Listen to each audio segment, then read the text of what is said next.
Hello students, this is the first lecture of electrostatics and in this lecture we will see what is Gauss law. ठीक है, ये जो है आज हमारा फर्स्ट लेक्चर है इलेक्ट्रोस्टैटिक्स का। आज हम इलेक्ट्रोस्टैटिक्स स्टार्ट करने जा रहे हैं और ये फर्स्ट लेक्चर है इलेक्ट्रोस्टैटिक्स का। इसमें हम देखने वाले हैं गॉस लॉ। ठीक है, गॉसेस लॉ ऑलरेडी हमने गॉसेस लॉ 11th स्टैंडर्ड में पढ़ लिया है। ठीक है, 11th स्टैंडर्ड में हमने ऑलरेडी गॉसेस लॉ पढ़ लिया है, लेकिन वो गॉस लॉ जो हमने पढ़ा था उसका एप्लीकेशन आपको 12th स्टैंडर्ड में दिया है। ठीक है, एप्लीकेशन ऑफ गॉस लॉ में बहुत कुछ हमारे सिलेबस में है। 3 चीज़ें हैं। हमको एक इन्फाइनाइट लॉन्ग स्ट्रेट कंडक्टर से इलेक्ट्रिक फील्ड निकालना है, हमको इन्फाइनाइट लॉन्ग शीट से निकालना है, स्पेरिकल सरफेस चार्ज सरफेस से निकालना, मीन्स अलग अलग एप्लीकेशंस है हमारे पास हमारे सिलेबस में 12th में गॉसेस लॉ के बेसिस पे। ठीक है, तो ऐसा है कि गॉसेस लॉ तो हमने ऑलरेडी 11th में पढ़ लिया है, बट उसका एप्लीकेशन हमको 12th में दे दिया है। अब बहुत सारे स्टूडेंट्स ऐसे भी होंगे जिनको प्रॉपरली गॉसेस लॉ याद नहीं है। ठीक है, तो मैं क्या करने वाला हूँ, वैसे हमारे सिलेबस में स्टार्ट में गॉसेस लॉ का फॉर्मूला दिया है, तो मैं क्या करता हूँ, हमारा जो इलेक्ट्रोस्टैटिक्स का लेक्चर है वो गॉसेस लॉ से स्टार्ट करता हूँ, क्योंकि टाइम हो चुका है, एक बड़ा गैप आ चुका है बहुत बड़ा। ठीक है, तो गॉसेस लॉ शायद आपको याद है या नहीं। ठीक है, अगर मैं डायरेक्ट एप्लीकेशंस ऑफ स्टार्ट कर दूँ, एप्लीकेशंस ऑफ गॉस लॉ, तो शायद आपको समझ में आया या नहीं वो पता नहीं। ठीक है, तो मेरी तरफ से मैं क्या करता हूं, मैं तो गॉसेस लॉ से स्टार्ट करूंगा। ठीक है, गॉसेस लॉ और एक्चुअल में हमको दिया भी है और शायद आपके एग्जाम में आ भी जाए, क्योंकि इसका फॉर्मूला हमको हमारे टेक्स्ट बुक के इंट्रोडक्शन में दिया गया है। ठीक है, तो आई होप बोल नहीं सकते कैसा हो सकता है, तो शायद आपको एग्जाम में ये चीज़ आ जाए गॉसेस लॉ, क्योंकि गॉसेस लॉ का एप्लीकेशन हमारे पास है। तो सो विदाउट वेस्टिंग टाइम चलो स्टार्ट करते हैं, ज़्यादा टाइम पास नहीं। ठीक है, तो पॉइंट ऐसा है कि गॉसेस लॉ है क्या। ठीक है, चलो मैं पहले क्वेश्चन लिख देता हूँ। वैसे ये आपका लेक्चर 1 है। ठीक है, हम जो पढ़ रहे हैं आज ये है लेक्चर 1 और यहाँ हम पढ़ेंगे गॉसेस लॉ। ठीक है, तो क्वेश्चन ऐसा है, हमारा जो क्वेश्चन है आज का दैट इज गॉसेस लॉ पे बेस्ड है हमारा question, and this is first question. ठीक है, first lecture first question Gauss's law. ठीक है, गॉसेस लॉ आना बहुत जरूरी है, क्योंकि इसके बिना आपको गॉसेस लॉ का एक भी एप्लीकेशन नहीं आ पाएगा। ठीक है, तो बेसिक इलेक्ट्रोस्टैटिक्स भी आना आपको जरूरी है। चलो इलेक्ट्रोस्टैटिक्स से पहले कुछ हम डिस्कस करते हैं। इलेक्ट्रोस्टैटिक्स का मतलब क्या होता है, अगर आप ध्यान से देखेंगे ना, तो ये जो इलेक्ट्रो दिख रहा है, इलेक्ट्रो वाला वर्ड ये रिप्रेजेंट करता है चार्ज को। ठीक है, और जो स्टैटिक वाला वर्ड है, ये तो इंग्लिश वर्ड सबको पता है, स्टैटिक मीन्स रुका हुआ, स्टेशनरी ना। तो ये इलेक्ट्रोस्टैटिक डील किससे करता है, ये इलेक्ट्रोस्टैटिक्स में सिर्फ और सिर्फ हम पढ़ेंगे स्टडी, ये एक्चुअल में है क्या, ये है स्टडी ऑफ स्टेशनरी चार्जेस। ठीक है, स्टेशनरी चार्जेस का जो स्टडी होता है, वो जो ब्रांच है उसको हम, वो फिजिक्स का जो ब्रांच है उसको हम इलेक्ट्रोस्टैटिक्स कहते हैं। ठीक है, study of stationary charges. Okay, ठीक है, चलो ये तो ठीक है, ये ऑलरेडी आपको 11th में सब कुछ बताया है। अभी हम आते हैं गॉसेस लॉ पे। अच्छा, गॉसेस लॉ है क्या, क्या जरूरत है गॉस लॉ की। ठीक है, क्यों यूज होता है गॉस लॉ और क्या करने के लिए यूज किया जाता है गॉस लॉ। ठीक है, एक्चुअल में गॉस लॉ क्या है, ये एक मैथमेटिकल एनालिसिस है। ठीक है, गॉस लॉ क्या है, गॉस लॉ एक मैथमेटिकल एनालिसिस है। अच्छा, किस चीज का मैथमेटिकल एनालिसिस है, ये मैथमेटिकल एनालिसिस है मैग्नेटिक फ्लक्स का, या फिर आप बोल सकते हो यहाँ पे ये केस में हम इलेक्ट्रोस्टैटिक्स पढ़े, तो हम वैसे मैग्नेटोस्टैटिक्स में भी हमको वहाँ पे पढ़ना रहेगा, गॉस लॉ वहाँ भी है, मैग्नेटिज्म में भी आता है। ठीक है, अभी तो हम इलेक्ट्रोस्टैटिक्स पढ़े, तो हम इलेक्ट्रिक फ्लक्स की बात करेंगे। ठीक है, तो गॉस लॉ एक्चुअल में क्या है, Gauss law is the mathematical analysis. Okay, mathematical analysis of what, mathematical analysis of electric flux. ठीक है, mathematical analysis of electric flux. अच्छा, ये कौन सा इलेक्ट्रिक फ्लक्स है, ये टोटल फुल इलेक्ट्रिक फ्लक्स है, मींस नेट इलेक्ट्रिक फ्लक्स आप भी बोल सकते हो, total electric flux coming out of closed surface.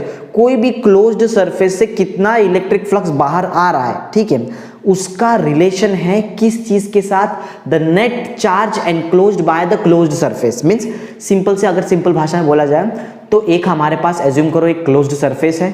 ठीक है, वो क्लोज्ड सरफेस से कितना इलेक्ट्रिक फ्लक्स निकल रहा है और वो क्लोज्ड सरफेस पे कितना इलेक्ट्रिक चार्ज है, फ्लक्स और इलेक्ट्रिक चार्ज, फ्लक्स और इलेक्ट्रिक चार्ज का रिलेशन है ये।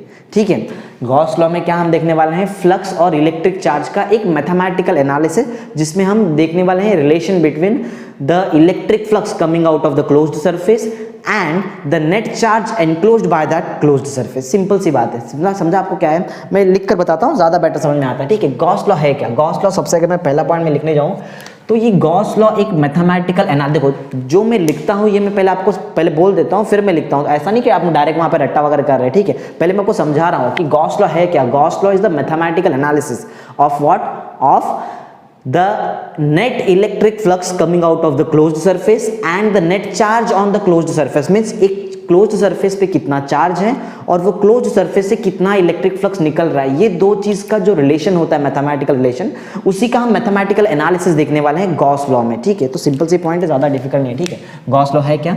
इट इज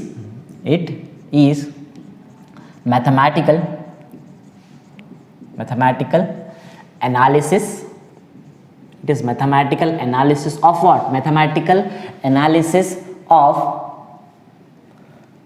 flux, या फिर आप लिख सकते हो टोटल फ्लक्स लिख सकते हो, नेट फ्लक्स भी लिख सकते हो, कोई बात नहीं है। Mathematical analysis of flux emerging या फिर कमिंग आउट भी आप लिख सकते हो, emerging out of closed surface, emerging out of, एक काम करते हैं, ठीक है चलो लिख लेते हैं ऐसा, emerging out of closed surface, एक क्लोज्ड सरफेस से कितना फ्लक्स निकल रहा है। अच्छा, फ्लक्स के बारे में आई होप सबको पता है, फ्लक्स क्या होता है? Number of lines of force को अगर हम साथ में देखेंगे तो उसको हम बोलते हैं इलेक्ट्रिक फ्लक्स। ठीक है, ओके कोई बात नहीं, आगे बढ़ते हैं। It is the mathematical analysis of flux emerging out of closed surface and the net charge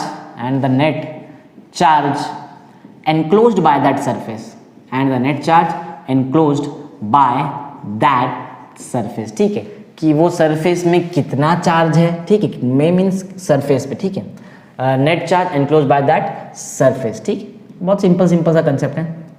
तो हमने पहले बता दिया कि यहाँ पे ये गॉस लॉ एक्चुअल में करता क्या है वो मैंने लिखा है। ठीक है, क्या चीज है वो मैंने लिखा है। गॉस लॉ का स्टेटमेंट नहीं है ये चीज, समझ में आ रहा है आपको? ये गॉस लॉ का कोई स्टेटमेंट नहीं है, ये मैंने जो लिखा है दिस इज, ये क्या है एक्चुअल में, ये काम करता है गॉस लॉ। ठीक है, गॉस लॉ ये काम करता है। गॉस लॉ क्या करता है? ये एक मैथमेटिकल एनालिसिस या फिर आप ऐसा बोल सकते हैं मैथमेटिकल फॉर्मूला प्रोवाइड करता है। ठीक है, मैथमेटिकल एनालिसिस ऑफ क्या? Flux emerging out of closed surface, या फिर आप ऐसा बोल सकते हो mathematical analysis of relation between, ये ज्यादा ठीक होगा। ठीक है, मैथमेटिकल एनालिसिस ऑफ, यहाँ पे बीच में लिखना है ऐसा रिलेशन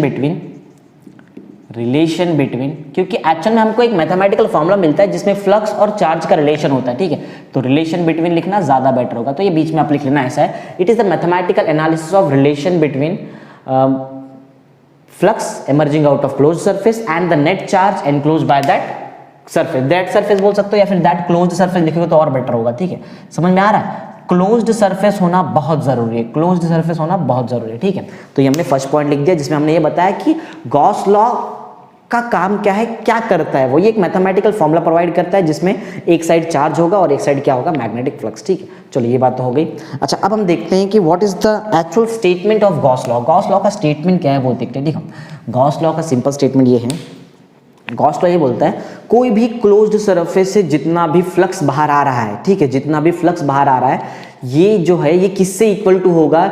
ये देखो मैं यहाँ पे मैथमेटिकल फॉर्मूला लिखता हूँ तो शायद आपको समझ में आया। ठीक है, कोई भी क्लोज्ड सरफेस, समझो कोई भी क्लोज्ड सरफेस से जो भी फ्लक्स बाहर आ रहा है, फाई इसको बोलते हैं फाई। ठीक है, ये फाई सिंबल। ठीक है, flux the coming out of any closed surface is equal to the sum of the charges enclosed by that surface and the constant, या आप ऐसा बोल सकते हो। देखो ध्यान से फिर से सुनना, मैं एकदम अच्छे से बताऊँ, फिर से बहुत बार हम रिपीट करेंगे, कोई टेंशन नहीं, ध्यान देना।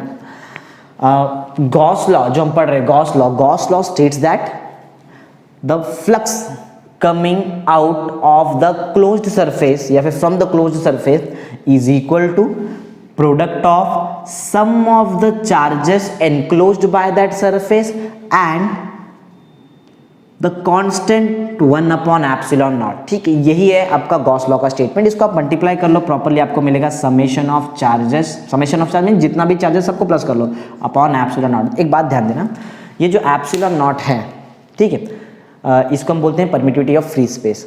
अच्छा, ये जो मैं लिख रहा हूँ, ये जो भी मैं फॉर्मूला लिख रहा हूँ, ये एयर वाले मीडियम के लिए। ठीक है, एयर वाले, एक्चुअल में यहाँ पे जो है ना, यहाँ पे के होता है। ठीक है, के means dielectric constant, but for air the value of dielectric constant is 1, इसलिए ये के यहाँ पे नहीं लिखा जाता है और सिंपल हम एप्सिलॉन नॉट लिखते हैं। समझो अभी कि कोई केस में हम गॉस लॉ कोई अलग मीडियम में अप्लाई कर रहे हैं तो वहाँ पे आपको के लिखना पड़ेगा, और ये के क्या होगा? ये के एक्चुअल में क्या है? के को हम बोलते हैं dielectric constant. It has different value for different medium, अलग अलग मीडियम के लिए के पास अलग अलग वैल्यू होता है। ठीक है, समझ में आ रहा है? मेटल के लिए डाइलेक्ट्रिक कांस्टेंट होता है इनफाइनाइट, समझा। तो अलग अलग चीज़ों के लिए अलग अलग वैल्यू है। एयर के लिए 1 है तो हम 1 यहाँ पे 1 थोड़ी लिखा जाता है, तो मैं डायरेक्ट एप्सिलॉन नॉट लिखता हूँ, ठीक है। कोई मीडियम होगा तो आपको ऐसा लिखना है, अगर एयर है तो आपको ऐसा लिखना है, ठीक है। ये फॉर्मूला जो है ये एयर के लिए है, ये फॉर्मूला जो होगा वो मीडियम के लिए होगा, ठीक है। हम बाय डिफॉल्ट तो एयर पकड़ते तो मैं एयर से सॉल्व करूँगा, वैसे अगर टाइम मिला तो मैं लास्ट में मीडियम के लिए भी फॉर्मूला लिखने वाला हूँ, ठीक है। तो गॉस लॉ आई होप सबको समझ में आ रहा है क्या है गॉस लॉ। गॉस लॉ का मैंने फॉर्मूला बताया, इसका मतलब नहीं बोल सकते, ठीक है। मैंने क्या लिखा है, mathematical analysis means mathematical definition ही आएगा हमारे पास, ठीक है। तो मैथमेटिक्स के हिसाब से मैं डेफिनेशन लिखता हूँ, जरा ध्यान देना एकदम अच्छे से। तो गॉस लॉ क्या बोलता है, Gauss law states that, Gauss law states that, ये क्या स्टेट करता है, स्टेट्स दैट, ठीक है। देखो बहुत इजी तरीके से सिखाऊंगा, ज्यादा डरने की बात नहीं है, ठीक है, एकदम सिंपल सिखाऊंगा। गॉसेस लॉ स्टेट्स दैट क्या स्टेट करता है, ये स्टेट करता है the net electric flux coming out of the surface, ठीक है। कोई भी सरफेस से जो नेट इलेक्ट्रिक फ्लक्स बाहर निकलता है, Gauss's law states that the net electric flux coming, या फिर आप इमर्जिंग भी लिख सकते हो, याद है मैंने यहाँ पे इमर्जिंग लिखा है, coming out of closed surface, ठीक है। हमेशा याद रखना गॉसेस लॉ सिर्फ और सिर्फ क्लोज्ड सरफेस में ही अप्लाई होता है, ठीक है। Gauss's law states that the net electric flux coming out of a closed surface से जो इलेक्ट्रिक फ्लक्स बाहर निकलता है, ठीक है। इलेक्ट्रिक फ्लक्स जो क्लोज्ड सरफेस से बाहर निकल रहा है, ये क्या है, ये इक्वल टू है प्रोडक्ट ऑफ, ठीक है, is equal to product of, ठीक है। किसका प्रोडक्ट, चार्ज और कांस्टेंट 1/ε0, ठीक है। तो हमने क्या लिखा है, Gauss's law states that the net electric flux coming out of the closed surface is the product या फिर आप बोल सकते हो is defined as the product of, किसका प्रोडक्ट है, देख लो आप किसका प्रोडक्ट है, is equal to product of sum of the charges, जितना भी चार्जेस सरफेस पे है सारे चार्जेस को ले लो, ठीक है, is equal to product of sum of the charges, is equal to product of sum of the charges, ठीक है, sum of the charges enclosed by that surface, बताना पड़ेगा कहाँ पे, ठीक है, सरफेस पे ना, तो एनक्लोज्ड बाय दैट सरफेस, ये तो मैंने चार्ज की बात बता दी, एक दूसरा पार्ट हमारे पास क्या है, एंड द कांस्टेंट 1/ε0, ठीक है, एंड द कांस्टेंट, ये प्रोडक्ट बताया था ना हमने पहले, product of sum of the charges enclosed by that surface and the constant क्या है हमारे लिए, कांस्टेंट 1/ε0।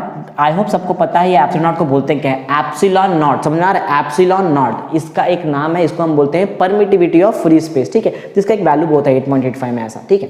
तो ये हमने लिख दिया स्टेटमेंट, समझ में आ रहा है सबको प्रॉपर्ली, एकदम इजी जा रहे, कुछ हार्ड नहीं पढ़ रहे हैं, एकदम इजी पढ़ रहे हैं, और ये ऑलरेडी हमने 11th में पढ़ ही लिया है, ठीक है। लेकिन अभी भी इसका रिकैप बहुत जरूरी है, क्योंकि हम इलेक्ट्रोस्टैटिक समझ ही नहीं पाएंगे अगर गॉस लॉ हमको नहीं आएगा तो, ठीक है। तो अब मैं इस चीज़ को रब कर देता हूँ और डायग्राम से समझने का ट्राई करता हूँ। मैं आप ये जो मैंने लिखा था ना, मैं आपको ये प्रूफ भी करके दिखाऊंगा कैसे आता है वो चीज़, ठीक है, सारी चीज़ बताऊंगा एकदम डिटेल में, टेंशन नहीं लेना है। पॉइंट नंबर 3 तो नहीं बोल सकते क्योंकि मैं यहाँ पे एक डायग्राम बनाने जा रहा हूँ, तो चलो पहले डायग्राम बना लेते हैं, फिर देखते हैं जो भी होता है, ठीक है। तो चलो लेते हैं, क्या बात है। पॉइंट नंबर 3 में हम डायग्राम ले लेते हैं, ठीक है। डायग्राम मैं बता देता हूँ कि यहाँ पे हमको डायग्राम बनाना है, ठीक है। डायग्राम बना रहा हूँ मैं यहाँ पे, डायग्राम जरा बहुत इंपॉर्टेंट है, बहुत ध्यान से समझना है सबको, ठीक है, क्योंकि डायग्राम आना बहुत जरूरी है, डायग्रामेटिक कंडीशन से ही फिजिक्स समझा जा सकता है, ठीक है। चलो देखते हैं फटाफट। मैं कर क्या रहा हूँ, मैं सबसे पहले एक शेपलेस, ध्यान से सुनना मेरा पॉइंट, बहुत इंपॉर्टेंट चीज बता रहा हूँ जो आपके टेक्स्ट में बिल्कुल भी नहीं दिया है। वहाँ पे कुछ चीजें हैं जो वहाँ पे हाफ दी रहती है, इसकी वजह से स्टूडेंट्स को डाउट आता है कि सर ये क्या हो रहा है वहाँ पे। तो पूरा कंटेंट आपको जो मैं बताऊंगा ये कंफर्म आपके टेक्स्ट बुक से ज्यादा ही है, ठीक है। और कम से कम आप पकड़ लो JEE का लेवल का, तो बता ही रहा हूँ मैं आपको, और इसके लेक्चर्स भी हम लेंगे JEE का। अच्छा चलो फिर से डायग्राम पे जरा ध्यान देना। मैं यहाँ पे जो बॉडी बनाने जा रहा हूँ, ठीक है, वो है शेपलेस, ठीक है, shapeless non conducting charged body, समझ में आ रहा है, shapeless non conducting charged body, समझ में आ रहा है, ध्यान देना, बहुत इंपॉर्टेंट चीज मैंने आपको बता दिया। एक में शेपलेस प्रॉपर शेप नहीं है, ठीक है, एक प्रॉपर शेप नहीं, ऐसा मैंने एक बॉडी एज्यूम किया है। चलो थोड़ा सा शेपलेस मीन्स थोड़ा तो दिखना चाहिए प्रॉपरली, तो मैं यहाँ पे थोड़ा बड़ा बॉडी लेता हूँ, ठीक है। चलो ये हमने एक शेपलेस बॉडी लिया है। मैंने क्या बताया था आपको, शेपलेस नॉन कंडक्टिंग मीन्स ये कंडक्ट नहीं करेगा, ठीक है, ये कंडक्ट नहीं करेगा। अच्छा अगर ये कंडक्ट नहीं करेगा तो चार्जेस कहाँ होंगे, मैं बोल रहा हूँ आपको, shapeless non conducting charged body अगर नॉन कंडक्टिंग है मीन्स जो चार्जेस होता है that charges are only at the surface, वो सरफेस पे होते हैं सिर्फ चार्जेस, ठीक है, नॉन कंडक्टिंग वाले केस में। ठीक है, समझ में आ रहा है। नॉन कंडक्टिंग अगर कोई भी बॉडी है तो जो भी चार्जेस होते हैं वो सिर्फ और सिर्फ आपको सरफेस पे दिखाई देंगे, ठीक है। चलो सरफेस पे चार्जेस बना लेते हैं फिर। तो ये मैं यहाँ पे पॉजिटिव चार्जेस बना ले रहा हूँ, समझ लेना this all charges are on the surface of the body, body के सरफेस पे है ये सारे चार्जेस, ठीक है, समझ में आ रहा ना। और ये बॉडी कैसा है, बॉडी एक शेपलेस है, ठीक है, शेपलेस और नॉन कंडक्टिंग है, ठीक है, नॉन कंडक्टिंग है, चार्ज्ड बॉडी, ठीक है। बॉडी आपको सबको समझ में आ रहा है, दिख रहा है आपको प्रॉपर्ली मैंने कैसे कैसे बनाया है, ठीक है, ओके। अब हम क्या करते हैं, एक काम करते हैं, चार्जेस तो बहुत सारे हैं, मैं डेरिवेशन करने के लिए मीन्स जो मैथमेटिकल मैं एनालिसिस अभी यहाँ पे करूंगा उसके लिए मैं क्या करता हूँ, मैं एक चार्ज लेकर चलता हूँ, मैं इतने सारे चार्जेस का, ठीक है, इतने सारे चार्जेस हैं वो भी हम करेंगे, वो सारे चार्जेस को मैं लास्ट में लूंगा। अभी तो इजी करने के लिए डेरिवेशन में सिर्फ एक चार्ज लेता हूँ, ठीक है।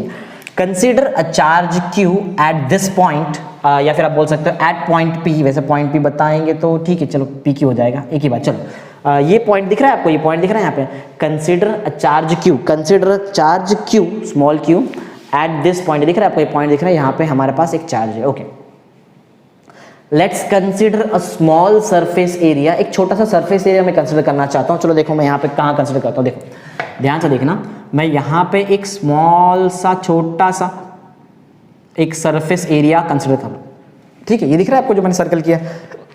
तो ये क्या है, I have considered a small surface area. अच्छा, अगर समझो वो जो टोटल सरफेस एरिया मैंने बनाया है, if that full surface area is S, अगर मैं बोलता हूं कि ये पूरा टोटल जो सरफेस एरिया है ये है S, तो ये जो छोटा सा सरफेस एरिया होगा, क्या मैं इसको ds बोल सकता हूं? हाँ बिल्कुल बोल सकता हूं, ds, d रिप्रेजेंट करता है स्मॉल को, ठीक है ना। तो ds मीन्स क्या है, ds is the small area which I have considered as shown in the figure, ठीक है, ऐसा बोल सकते हैं, ओके। इतना सबको पता होता है। देखा जाए तो मैथमेटिक्स के हिसाब से एरिया एक स्केलर क्वांटिटी है, पर फिजिक्स में हम हमारे डेरिवेशंस करने के लिए, मैथमेटिकल एनालिसिस करने के लिए हम एरिया को as a vector quantity treat करते हैं, ठीक है। तो एरिया को अगर मैं as a vector quantity treat करता हूँ फिजिक्स में, तो वेक्टर के पास तो डायरेक्शन भी होता है, ठीक है। तो ये मैंने जो बनाया, ये तो मैंने बताया कि ये एरिया को मैं ds एज्यूम कर रहा हूँ, ठीक है। ये एरिया को मैं क्या एज्यूम कर रहा हूँ कि ये एरिया कितना है, ये एरिया है जिसका, ये जो एरिया है इसका मैग्नीट्यूड ds है, ठीक है। अच्छा, मैं क्या बोल रहा हूँ, एरिया के पास तो एरिया वेक्टर होता है, ठीक है, एरिया के पास एरिया वेक्टर होता है, तो एरिया वेक्टर दिखाना बहुत जरूरी है, इसमें ध्यान देना। मैं एरिया वेक्टर देखो अब बता रहा हूँ यहाँ पे, तो देखो जरा मैं कैसे एरिया वेक्टर बताता हूँ, ओके। तो मेरे लिए जो एरिया वेक्टर होगा, देखो एक बात समझ लो, area vector is always perpendicular to its own surface. Example ध्यान देना, समझो ये मेरे लिए एक छोटा सा मैंने एरिया कंसिडर किया है, समझो ये अगर एरिया है तो इसका जो एरिया वेक्टर होगा ना वो ऊपर आएगा या तो नीचे जाएगा, ठीक है। मीन्स हमेशा परपेंडिकुलर होगा खुद के सरफेस से, ठीक है ना। Area vector is always normal, और you can say that area vector is always perpendicular to the surface, या फिर टू इट्स ओन सरफेस, ऐसा बोला जा सकता है। तो ये जो सरफेस मैंने एज्यूम किया है, क्योंकि ये ऑलरेडी बेंड है, तो मेरा जो एरिया वेक्टर आएगा वो कुछ ऐसा आएगा, ठीक है। मैं ये चार्ज यहाँ से रब कर देता हूँ, समझ लेना कि चार्ज बॉडी तो है ये ना, ये है मेरे लिए एरिया वेक्टर, ठीक है। ये मैंने एज्यूम किया है एरिया वेक्टर, ध्यान देना, मैग्नीट्यूड ds है, ठीक है, मतलब जो भी है समझो मैग्नीट्यूड ds है, डायरेक्शन कुछ तो कुछ होगा। क्या मैं ये वेक्टर, ये जो दिख रहा है, ये जो वेक्टर, ये एरिया का नाम तो ऐसे मैंने ds लिया, तो मैं इसको ds बार बोल सकता हूँ, ठीक है, जिसका मैग्नीट्यूड ds होगा, और यूनिट वेक्टर से इसका हम डायरेक्शन दिखा देंगे, यूनिट वेक्टर नॉर्मल होगा, ठीक है, कोई प्रॉब्लम नहीं। तो ये जो मैंने बनाया है ds bar is the area vector of area ds, ठीक है। एरिया वेक्टर बहुत इंपॉर्टेंट रोल प्ले करते हैं, एरिया एक स्केलर क्वांटिटी है मैथमेटिक्स के हिसाब से, बट हम यहाँ पे जो है ना फिजिक्स में मैथमेटिकल एनालिसिस करने के टाइम पे हम एरिया को as a area vector treat कर सकते हैं, ठीक है, कोई प्रॉब्लम नहीं है, ओके। तो ds बार मैंने बना लिया है, समझ लेना, ये जो है ना इतना सा ये एरिया, ये ds है, ठीक है, ओके। चलो अब आते हैं, एक बात और बताना चाहूँगा मैं आपको, एक काम करते हैं, ये पॉइंट को कोई नाम दे देते हैं, ये पॉइंट दिख रहा है यहाँ पे, या फिर ठीक है चलो वो इतना कोई इशू नहीं है। अगर मैं ये पॉइंट समझो मैंने इसको नाम दिया, ये तो Q है, Q चार्ज है, मैं इसको समझो नाम देता हूँ A, समझो ये पॉइंट को मैंने नाम दिया है A, नाम दिया, ठीक है। चलो मैंने पॉइंट को नाम दे दिया A। अगर मैं फाइंड करूँ इलेक्ट्रिक इंटेंसिटी, ठीक है, या फिर आप बोल सकते हो इलेक्ट्रिक फील्ड स्ट्रेंथ, देखो एक चीज़ बताना चाहूँगा, क्योंकि टाइम हो चुका है, हम फिजिक्स 2 का पहला चैप्टर पढ़ रहे हैं, इलेक्ट्रोस्टैटिक्स हमने 11th में पढ़ा है, गैप तो हो चुका है, तो मैं आपको सारी चीज़ एकदम क्लियर करूँगा, टेंशन नहीं लेना। ये दिख रहा है ये E, ई बार आप बोल सकते हो, ठीक है। इसके 2-3 नाम है, मैं तीनों नाम क्लियर कर दूं क्योंकि जब मैं लेक्चर में बोलूंगा तो कभी कभी मैं क्या करता हूं, मैं कभी कभी ये ई बार को इलेक्ट्रिक इंटेंसिटी बोलता हूं जो एकदम राइट है, ठीक है। कभी कभी मैं इसको बोलता हूं इलेक्ट्रिक फील्ड, वो भी राइट है, वो भी इसी का नाम है। कभी कभी मैं यही चीज़ को बोलता हूं इलेक्ट्रिक फील्ड स्ट्रेंथ, तो वो भी यही है, ठीक है। कुछ अलग चीज़ नहीं है यहाँ पे, समझ में आ रहा है क्या हो रहा है। तो एक्चुअल में बहुत पुराने सिलेबस में इसको इलेक्ट्रिक इंटेंसिटी बोला गया था। अभी हमारा जो सिलेबस है, मैं सिलेबस के हिसाब से जा रहा हूँ, ध्यान देना। आप इसको इलेक्ट्रिक फील्ड बोल सकते हो, आप इसको इलेक्ट्रिक फील्ड स्ट्रेंथ भी बोल सकते हो। मैं बोलूँगा इलेक्ट्रिक फील्ड स्ट्रेंथ, ठीक है, या फिर इलेक्ट्रिक फील्ड वेक्टर भी बोलेंगे, कोई प्रॉब्लम। अच्छा हाँ, अगर मैं ये ई बार का वैल्यू चेक करूँ एट पॉइंट ए, अच्छा इलेक्ट्रिक इंटेंसिटी जो है ना, electric intensity is always due to some charges, कुछ चार्जेस की वजह से इलेक्ट्रिक इंटेंसिटी आता है। मेरे केस में तो मैंने एक ही चार्ज यहाँ पे एज्यूम किया है, स्मॉल क्यू। ये स्मॉल क्यू चार्ज की वजह से अगर मुझे ए पे इलेक्ट्रिक इंटेंसिटी ढूंढना है तो उसके लिए हमारे पास फॉर्मूला अवेलेबल है। हमने ऑलरेडी इसको 11th स्टैंडर्ड में पढ़ा था। फॉर्मूला होता है 1/4πε0 के, ये मैं तब लिखूंगा जब मीडियम होगा। अगर के नहीं लिख रहा हूं तो समझ जाना ये एयर में काम कर रहा हूं, ठीक है। 1/4πε0 charge upon square of distance, ठीक है। तो मैं यहाँ पे एक बात ध्यान देना, मुझे डिस्टेंस डिफाइन करना पड़ेगा कि ये पॉइंट का डिस्टेंस ये चार्ज क्यू से कितना है। तो वो डिस्टेंस मैं क्या करता हूँ, वो डिस्टेंस को मैं ऐसा एज्यूम कर लेता हूँ कि that distance is small r, ठीक है। Small r is the distance between the point A, between this point A and Q charge, ठीक है। ये जो चार्ज क्यू है और ये पॉइंट है, इसके बीच का जो डिस्टेंस है, वो डिस्टेंस को मैंने एज्यूम कर लिया है कि वो कितना है, दैट इज स्मॉल आर, ठीक है। अच्छा ये मैंने तो पहले डिस्टेंस डिफाइन किया क्योंकि डिस्टेंस का जरूरत पड़ता है। देखो यहाँ पे डिस्टेंस का जरूरत पड़ेगा, चार्ज का जरूरत पड़ेगा, चार्ज बता दिया है, डिस्टेंस भी बता दिया। अच्छा यहाँ पे इलेक्ट्रिक इंटेंसिटी निकाला जा सकता है, फॉर्मूला आपके सामने है। ये वेक्टर नहीं लिखता हूँ क्योंकि यहाँ पे मैंने डायरेक्शन नहीं बताया, ठीक है। अच्छा ये तो मैग्नीट्यूड था ना, इसलिए। अच्छा अब ध्यान देना, अगर मुझे ये पॉइंट ए पे इलेक्ट्रिक इंटेंसिटी का वेक्टर बनाना है तो वेक्टर कैसा आएगा पता है, चार्ज से हमेशा अवे होता है इलेक्ट्रिक इंटेंसिटी का वेक्टर आप बोल सकते हो, या फिर इलेक्ट्रिक फील्ड स्ट्रेंथ का वेक्टर, ठीक है। The electric field vector due to charge Q at point A will be directed in this way, या फिर आप बोल सकते हैं समवॉट लाइक दिस डायरेक्शन, ऐसा कुछ होगा आपका, ठीक है। ये होगा ई बार का डायरेक्शन, इलेक्ट्रिक इंटेंसिटी वेक्टर और इलेक्ट्रिक फील्ड स्ट्रेंथ वेक्टर और इलेक्ट्रिक फील्ड वेक्टर, आप जो भी बोलो, ठीक है।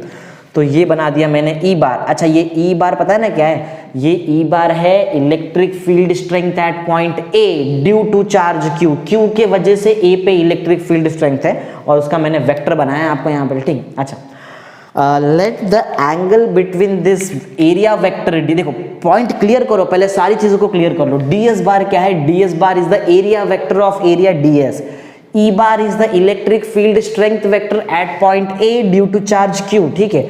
Let the angle between this two vector D S bar and E bar be theta, मैं इसको थीटा एज्यूम कर लेता हूँ, ठीक है। इसको मैं क्या एज्यूम कर लेता हूँ, थीटा। अच्छा देखो दो तरीका है, अब इसके बाद जो मैं बताने वाला हूँ डायग्राम है वो दो तरीके से उस चीज़ को समझाया जा सकता है।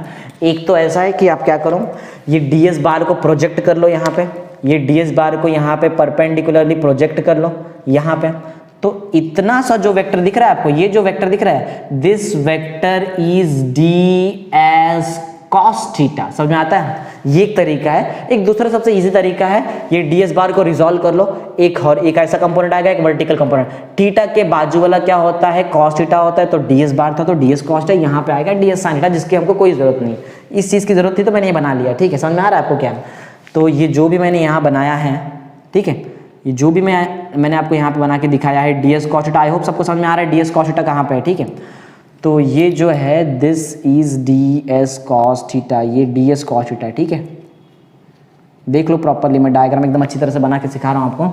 ये जो मैंने बनाया है this is D S cos theta, ये आपके लिए डी एस कॉस थीटा जरूरत पड़ेगा इसका समझाने के लिए। डायग्रामेटिक कंडीशन तो समझाना मेरा काम है, इसलिए पूरा सब कुछ बता दिया मैंने यहाँ पे आपको, ठीक है। पूरा डायग्राम क्लियर हो चुका है। याद है मैंने आपको एक फॉर्मूला सिखाया था, मीन्स गॉस लॉ का फॉर्मूला बताया है, फाई इज इक्वल टू करना क्या है, summation of Q upon epsilon not. ये चीज़ मैं आपको प्रूफ भी करके दिखाऊंगा यहाँ से कि कैसे आया है ये चीज़ कैसे है, वो सारी चीज़ मैं आपको प्रूफ करके दिखाऊंगा। चलो स्टार्ट करते हैं। अब मैं ये रब कर देता हूँ। फॉर्मूला आपको याद रखना है, ठीक है। ये इलेक्ट्रिक इंटेंसिटी का फॉर्मूला है ड्यू टू चार्ज क्यू, इसका जरूरत पड़ने वाला है मुझे बीच में, डेरिवेशन में पड़ेगा, और ये तो मैं प्रूफ करके लास्ट में लेके आऊंगा इस चीज़ को, ठीक है। So without wasting time start करते हैं फटाफट और जल्दी जल्दी इसका आंसर निकालते हैं, ठीक है। थर्ड पॉइंट तो मैंने कंप्लीट कर लिया है। आई होप सबको एकदम प्रॉपरली दिख रहा है जो भी मैंने लिखा है, डायग्राम भी आपको एकदम सब कुछ क्लियर है, ठीक है। अच्छा एक बात और बताना चाहूँगा आपको, ज़रा यहाँ पे ध्यान देना, ये दिख रहा है, ये जो एरिया है, ये आर को थोड़ा सा छोटा कर लेते हैं।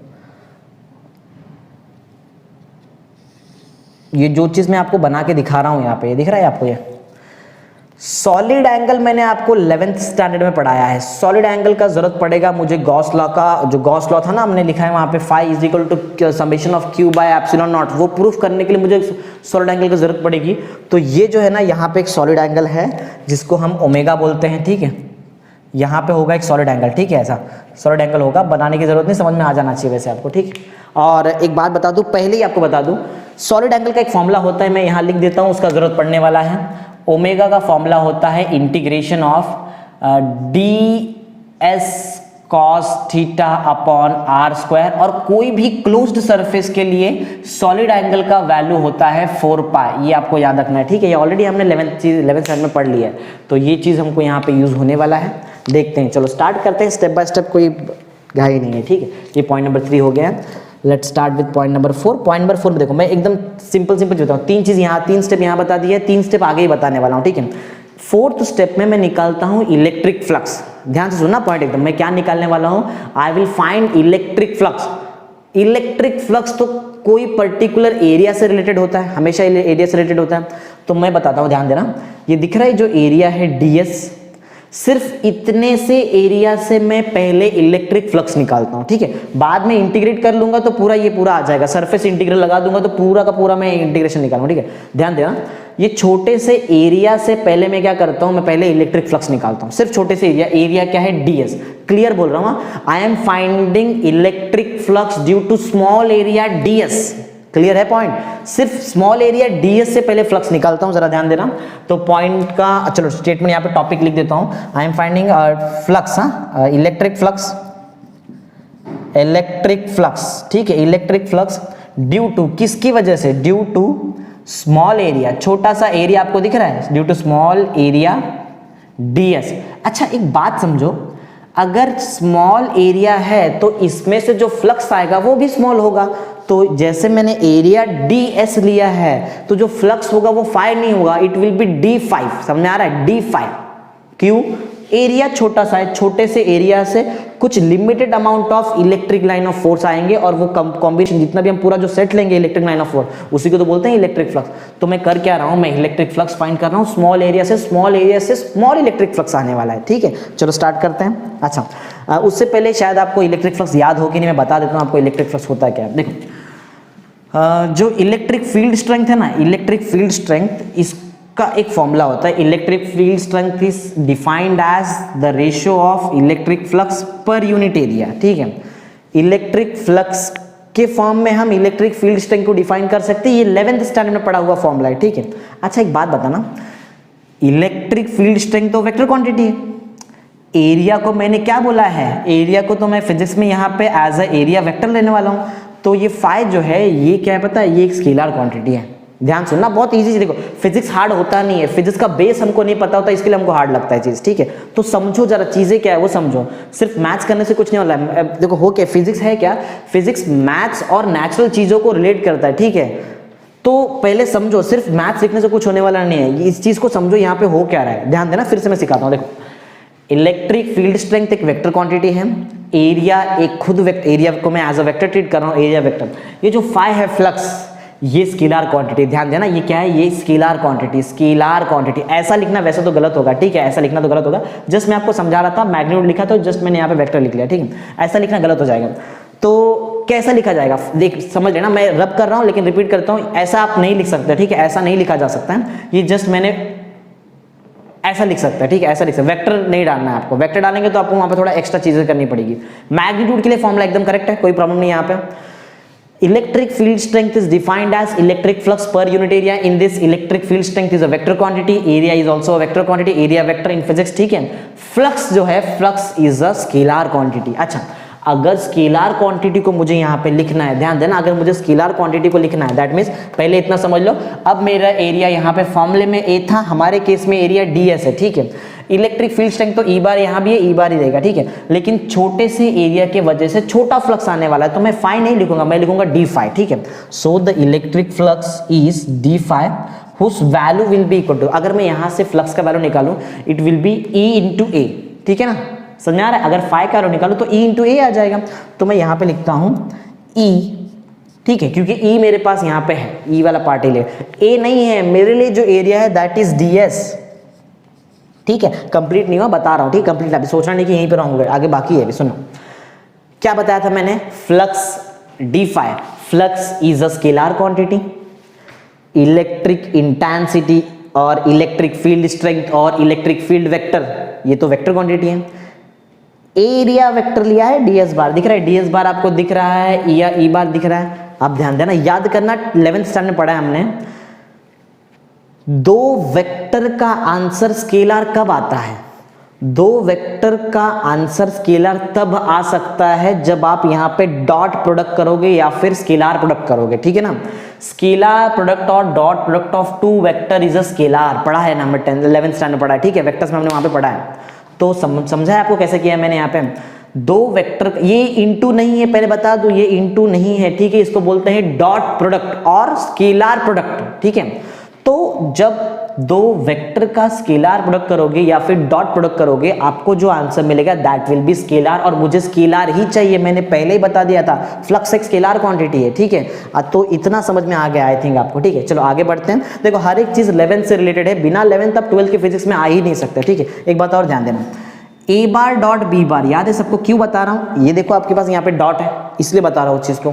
ए bar dot B bar is equal to magnitude of A bar into magnitude of B bar into cos theta, where theta is the angle between A and B, ठीक है, समझ में आ रहा है। समझो, हर एक चीज को समझोगे, यहाँ पे क्या है, ये जो थीटा है, थीटा जो है, theta is the angle between A bar and B bar, ठीक है। आगे बढ़ते हैं, मैग्नीट्यूड ऑफ ए बार को मैं लिख सकता हूं ए, कोई प्रॉब्लम नहीं, लिख सकते हैं सब। मैग्नीट्यूड ऑफ बी बार को मैं लिख सकता हूं बी, कोई प्रॉब्लम नहीं, ये भी ऐसा लिखा जा सकता है। कॉस थीटा है, समझ में आ रहा है। मींस बोलने का मतलब ये है कि अगर आपके पास दो वेक्टर है जिसमें डॉट प्रोडक्ट लग रहा है और आपको ये डॉट हटाना है, तो डॉट हटाना है, वेक्टर हटाना है, तो आपको एक्स्ट्रा लेना पड़ेगा कॉस थीटा, और ए बी इसका मैग्नीट्यूड आपको लेना पड़ेगा, ठीक है। बोलने का सिंपल मतलब है डॉट हटाओ कॉस लाओ, सिंपल चीज, ठीक है। यही काम मैं यहाँ पे करूंगा। देखो मुझे वेक्टर हटाना है, डॉट हटाना है, तो मुझे वहां पे क्या लाना पड़ेगा, कॉस थीटा, और समझ लेना थीटा क्या है, theta is the angle between, दिख रहे दिस टू पैरामीटर, हमारे लिए वो दो पैरामीटर क्या है, ई बार और ds बार, और क्लियर देख लो, पहले मैंने डायग्राम बना दिया है, ई बार और ds बार के बीच में मैंने एंगल थीटा ही लिया है पहले से, ठीक है, तो कोई प्रॉब्लम नहीं है। चलो लिखते हैं फटाफट, D phi is equal to E ds cos theta, वेर क्लियर बता दूं, theta is the angle between E bar vector and ds bar vector, और you can say that electric field strength vector and area vector, ठीक है ना। तो समझ लेना वो चीज क्या है, थीटा, ओके।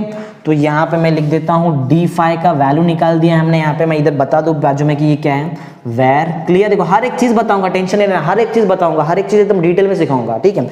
वेर थीटा जो है, where theta is the angle between what, angle between electric field strength vector and area vector ds bar, clear बता दिया आपको, ठीक है, समझ में आ रहा है सबको चीज, ठीक है। तो जो जो बता रहा हूँ वो सारी चीजें आपको समझ में आना है, हर एक चीज नोट करते जाओ, इतना डिटेल में आपके टेक्स्ट बुक में नहीं मिलेगा आपको, ठीक है, कोई डाइजेस्ट में नहीं मिल पाएगा आपको। ये जो भी चीज मैं बताता हूँ ये बहुत सारे बुक्स को रेफर किया है तो जाके ये सारे कंटेंट्स बनाया, ठीक है, तो एकदम डिटेल से देखना।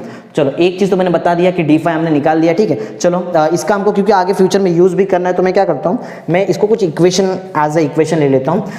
Let's consider this as equation number 1, हम इसको इक्वेशन नंबर 1 कंसिडर कर रहे हैं, ठीक है। चलो आगे बढ़ते हैं। अब टाइम आ गया है, मैं जब आपको बताऊं इलेक्ट्रिक इंटेंसिटी ई के बारे में, जिसका फॉर्मूला मैंने ऑलरेडी आपको यहाँ पे लिख कर दिया था, याद है, 1/4 pi epsilon naught charge upon distance का square means q upon r square, याद है, तभी तो मैंने ये r लिया था वहां पे, याद है ना सबको। ई का फॉर्मूला ऑलरेडी लिखकर बताया था मैंने, वही चीज करने वाला हूँ। 4th पॉइंट हो चुका है, I am starting with point number 5। यहाँ पे एक पार्टीशन कर लेते हैं पहले, नहीं तो फ्यूचर आगे जाके हमको प्रॉब्लम हो जाएगा। एक पार्टीशन कर लेते हैं और समझ लेना यहाँ पे कैसे कैसे हम चीज़ कर रहे हैं, ठीक है। तो डिफिकल्ट तो नहीं बता रहा हूँ आपको, एकदम ईजी बता रहा हूँ, थोड़ा टाइम ले रहा हूँ आपका, लेकिन थोड़ा सा एकदम ट्राई कर रहे एकदम समझने का चीज़, ठीक है। तो चलो आगे बढ़ते हैं, पार्टीशन रेडी हो गया। 0.5, ठीक है, 0.5 सबको मालूम है ना क्या होता है। 0.5 में हमको इलेक्ट्रिक इंटेंसिटी के बारे में देखना है, 0.5, ठीक है। हाँ, ई का आंसर कहाँ निकालना है, we have to find electric intensity at point A. Point A का ए पे हमको इलेक्ट्रिक इंटेंसिटी निकालना है, ठीक है। तो मैं यहाँ पे टॉपिक का नाम देता हूँ electric intensity, electric intensity, electric intensity at point ए, ठीक है, एट पॉइंट ए। और पॉइंट ए कितने डिस्टेंस पे है, डिस्टेंस आर पे, वो सारी चीजें यहाँ पे दिख रही है, वो खुद से लिख देना, ठीक है। इलेक्ट्रिक इंटेंसिटी एट पॉइंट है, चलो लिख देता हूँ, कोई बात नहीं। एट पॉइंट है, एट अ डिस्टेंस ऑफ कितने डिस्टेंस पे, देखो ए वाला पॉइंट कितने डिस्टेंस है क्यू से, आर डिस्टेंस पे, at a distance of r from point charge Q, from point charge Q is given by, ठीक है, इज गिवन बाय। देखते हैं फॉर्मूला क्या आएगा, ठीक है। फॉर्मूला देखने की बात क्या है, ऑलरेडी हमको पता है फॉर्मूला क्या है, ठीक है। तो मैं जल्दी से लिखूंगा, जरा ध्यान देना एकदम अच्छे से। Electric field strength at point A which is at a distance of small r from charge Q is given by 1/4 pi epsilon naught, जब एयर में है, और जब मीडियम में है तो वहां पे आपको के भी लिखना है, ठीक है, into charge upon square of distance, ठीक है। स्क्वायर ऑफ डिस्टेंस चार्ज का ए से डिस्टेंस देखो आर है, तो क्लियर पॉइंट है। अच्छा, ये ई का वैल्यू इक्वेशन 1 में पुट करते हैं और इक्वेशन 1 को अपडेट करेंगे, ठीक है। इक्वेशन 1 को अपडेट करते हैं, तो मैं यहाँ पे लिखता हूँ फ्रॉम इक्वेशन 1, तो चलो ठीक है डायरेक्ट लिख देते हैं, कोई प्रॉब्लम नहीं है। यहीं पे लिखता हूँ फ्रॉम इक्वेशन 1। इक्वेशन 1 में जैसे मैं वैल्यू पुट करूंगा, I will get D phi is equal to E के जगह पे ई का आंसर जो मेरे पास यहाँ पे, अच्छा इसको मैं थोड़ा और इजी करूँ तो ऊपर और नीचे मल्टीप्लाई कर लो, you will get Q upon 4 pi epsilon naught into R square, ठीक है। 4 pi epsilon into R square, simple किया क्या मैंने, क्यू को 1 से मल्टीप्लाई किया, क्यू हो गया, 4 पाई एप्सिलॉन पहले से था, ये आर स्क्वायर मैंने एक्स्ट्रा ले लिया, ठीक है। चलो ये चीज यहाँ पे हम ई के जगह पे पुट करेंगे और देखते हैं क्या आता है, ठीक है। ई के जगह पे पुट करेंगे तो आ जाएगा Q D S cos theta, ठीक है ना, यहाँ पे क्यू है तो बन जाएगा Q D S cos theta the whole upon क्या आएगा, नीचे देखो Q D S cos theta तो हो चुका है, नीचे हमारे पास है 4 pi epsilon naught r square. समझ में आ रहा है, समझ में आ रहा है क्या है, याद है हमको प्रूफ क्या करना है, हमको आना है नेट इलेक्ट्रिक फ्लक्स पे। डी फाई से हमारा कोई काम नहीं है, हमारा काम तो फाई से है, फाई। तो डी फाई से फाई कैसे लेकर आया जा सकता है, बहुत इजी चीज है। क्या करना है, सिर्फ हमको इंटीग्रेट करना है, ठीक है। अच्छा, इंटीग्रेशन में भी बहुत सारे टाइप के इंटीग्रेशन होते हैं, सिलेबस में नहीं दिए हमारे किस टाइप का इंटीग्रेशन लगाया, मैं आपको बताता हूँ क्या होता है। देखो, एक होता है लाइन इंटीग्रेशन, ठीक है, एक होता है लाइन इंटीग्रेशन जो अलोंग लाइन लगता है, ठीक है, अलोंग लाइन लगता है यहां से यहां तक, ठीक है। एक दूसरा होता है सरफेस इंटीग्रेशन, ठीक है, जो अलोंग सरफेस लगता है, मींस ये पूरे सरफेस का आपको एरिया निकालना है तो आपको सरफेस इंटीग्रेशन लगाना पड़ेगा, ठीक है। एक और होता है वॉल्यूम इंटीग्रेशन, ठीक है। ऐसे 3 टाइप के इंटीग्रेशन ज्योमेट्री में होते हैं हमारे लिए। तो वॉल्यूम इंटीग्रेशन में क्या किया जाता है, वॉल्यूम इंटीग्रेशन में हम अलोंग वॉल्यूम मींस पूरा वॉल्यूम निकालने के लिए ये वॉल दिख रहा है, इस चीज का वॉल्यूम निकालने के लिए वॉल्यूम इंटीग्रेशन लगाना पड़ता है। देखो हमारा ज्योमेट्री कैसा, हमारा ज्योमेट्री बिल्कुल लाइन तो है नहीं, हमारा ज्योमेट्री ऐसा नहीं है। ऐसा क्यों नहीं है, क्योंकि हमारे जो भी चार्जेस है वो सरफेस पे है, दिख रहा है, मैंने पहले के लिए बताया था, सरफेस पे। ये एक non conducting shapeless charge body है, ठीक है। तो सरफेस पे चार्ज है तो आपको लगाना पड़ेगा सरफेस इंटीग्रेशन, ठीक है। तो समझना ये चीज को हमारे टेक्स्ट बुक में नहीं दिया गया है, इसीलिए आपने क्लास ज्वाइन किया, ठीक है। कुछ एक्स्ट्रा चीज मैं आपको बताऊं, हमको यूज करना है सरफेस इंटीग्रेशन। मैं हर बार ऐसे लिखूंगा नहीं, ठीक है, लेकिन समझ जाना है आपको कि वो सरफेस इंटीग्रेशन लगा रहा हूं, मैं हर बार बोल के बताऊंगा, लेकिन कि I am applying surface integration for D phi, ठीक है। तो डी फाई को हम सरफेस इंटीग्रेशन लगाते हैं, क्यों लगाते हैं आपको समझ में आ गया है, ठीक है ना। चलो स्टार्ट करते हैं, देखते हैं, फटाफट कंप्लीट भी करते हैं। ये डी फाई हमने निकाल दिया है, let's consider this as equation number 2। इसको हम इक्वेशन नंबर 2 लेते हैं क्योंकि इसका जरूरत हमको और आगे पढ़ने वाला है, ठीक है। तो 6th पॉइंट में क्या करते हैं हम, 6th पॉइंट में मुझे डी फाई में इंटरेस्ट नहीं है, I am interested in phi means flux, that is net flux coming out of this closed surface, ठीक है। तो मैं फ्लक्स में इंटरेस्टेड हूं, चलो फ्लक्स निकालते हैं हम। तो फ्लक्स कैसे निकालेंगे, इस चीज को इंटीग्रेट कर दो, सरफेस इंटीग्रेशन लगाना है, ठीक है, याद रखना surface integration. Okay, to find net electric flux, net electric flux चाहिए अगर आपको फाई, ठीक है, यहां मेरा काम है फाई से मुझे डील करना है अभी ये केस में, ठीक है, कोई बात नहीं, कर लेंगे, ठीक है। चलो phi means net electric flux निकालते हैं और देखते हैं कैसे निकाला जा सकता है। बहुत ईजी तरीका है। अगर आपको निकालना है net electric flux, that means if you have to find the net electric flux through a closed surface, just apply surface integration. क्या अप्लाई करना है आपको? Surface integration for small electric flux, ठीक है ना। जो स्मॉल इलेक्ट्रिक फ्लक्स है इसको अलोंग अ सरफेस इंटीग्रेट कर दो, आपको टोटल जितने भी फ्लक्स बाहर आ रहे सारे मिल जाएंगे आपको, ठीक है।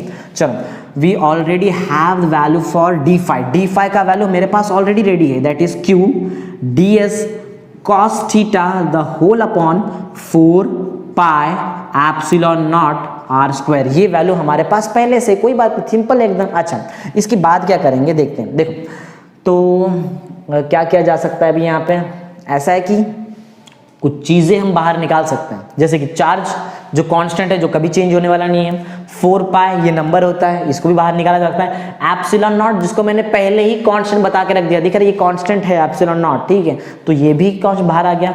बचा क्या? ds cos theta r। अच्छा एक बात बता दूं, यहाँ पे आपको इंटीग्रेशन है तो इंटीग्रेशन कोई भी हो सकता है, ठीक है, वो सरफेस वगैरह आप वहाँ पे लगा सकते हो, तो हमारे लिए यहाँ पे सिंपल ऐसा है। अच्छा, सिंपल आप इंटीग्रेशन लगाओगे तो भी चलेगा, लेकिन समझ लो थोड़ा ज्यादा बेटर तरीके से बताएंगे तो ऐसा होता है, ठीक है, एक्चुअल में ऐसा होता है। और मैं यहाँ पे एस नहीं लिख रहा हूँ, लेकिन बोल रहा हूँ इट इज सरफेस इंटीग्रल, ठीक है। आगे बढ़ते हैं। So let's take this q upon 4 pi into epsilon naught outside the surface integral. ये चीज को मैं बाहर ले लेता हूँ, ठीक है। आई विल गेट q अपॉन 4 पाई, ठीक है। देखो मैं हॉरिजॉन्टली कर रहा हूँ, आप क्या करो, आप नीचे वर्टिकली करना पेज में, ठीक है। ये मेरे लिए स्पेस का इशू है इसलिए मैं ऐसा कर रहा हूँ, तुमको नीचे करना है। q upon 4 pi epsilon naught and the surface integral will be for ds cos theta upon r square. याद करो कुछ चीजें जो मैंने आपको यही इसी लेक्चर में समझाई है, ठीक है। दिख रहा है यहाँ पे आपको omega solid angle, surface integral of ds cos theta upon r square is nothing but 4 pi. इसका आंसर होता है 4 पाई। तो क्यों ना हम डायरेक्ट इसकी जगह पे 4 पाई लिख दें, सिंपल है ना। तो अगर मैं इस चीज के जगह पे 4 पाई लिखता हूं तो हमारे पास ऑलरेडी क्या है, q है अपॉन 4 पाई एप्सिलॉन नॉट है इनटू ये चीज दिख रहा है, इस चीज का ऑलरेडी मैंने आपको आंसर बता के रखा है, it is 4 pi. That means solid angle for any closed surface is equal to 4 pi. तो 4 पाई जैसे मैंने यहाँ पे पुट कर दिया, this 4 pi and this 4 pi will get cancel and your answer for phi. दिख रहा है फ्लक्स, फाई का आंसर जो है वो दिख रहा है आप यहाँ पे, क्या है हमारे पास answer, it is q upon epsilon naught. Proof कर दिया ना, मैंने बताया था आपको, मैं फाई को प्रूफ करूंगा q अपॉन एप्सिलॉन नॉट, जो मैंने कर दिया, ठीक है। सो जो हमको आंसर मिला है this is phi is equal to, that means net electric flux enclosed by any closed surface is equal to product of charge and 1 upon epsilon naught, ठीक है। ये आप चाहिए तो यहाँ पे एक्चुअल में मैंने वहाँ पे समेशन लिखा था, ठीक है। समेशन तब आएगा ना जब ज्यादा चार्जेस होंगे। मैंने डेरिवेशन तो एक चार्ज लेके स्टार्ट किया है, तो मेरे पास समेशन कैसे आ सकता है, ठीक है, राइट है, एकदम करेक्ट है, ठीक है।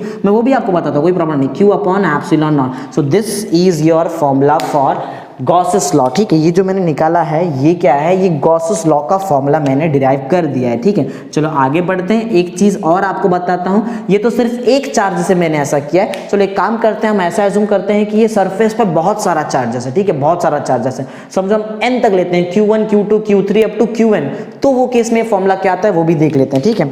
In point number 7 we will find the net electric flux phi due to this closed surface enclosing n number of charges, बहुत सारा चार्जर है, ठीक है। चलो देखते हैं, नेट इलेक्ट्रिक फ्लक्स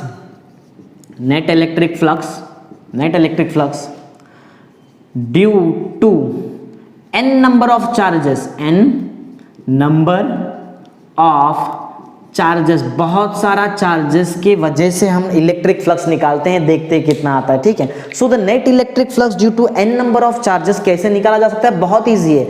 जस्ट जो मैंने एक चार्ज लिखा है यहाँ पे, आप क्या करो, जितने भी आपके पास चार्ज है सारे चार्जेस वहां पे लिख दो, ठीक है। क्या होगा फॉर्मूला बहुत इजी, जरा ध्यान देना। phi is equal to q1 plus q2 plus Q3 and so on, it will be equal to Qn the whole upon as it is जो हमारे पास है एप्सिलॉन नॉट। क्या मैं इसको लिख सकता हूँ समेशन, क्योंकि सम में है प्लस में तो समेशन लिखा जा सकता है। So the value for net electric flux due to this surface enclosing n number of charges will be equal to summation of QI लिखा जा सकता है, QI।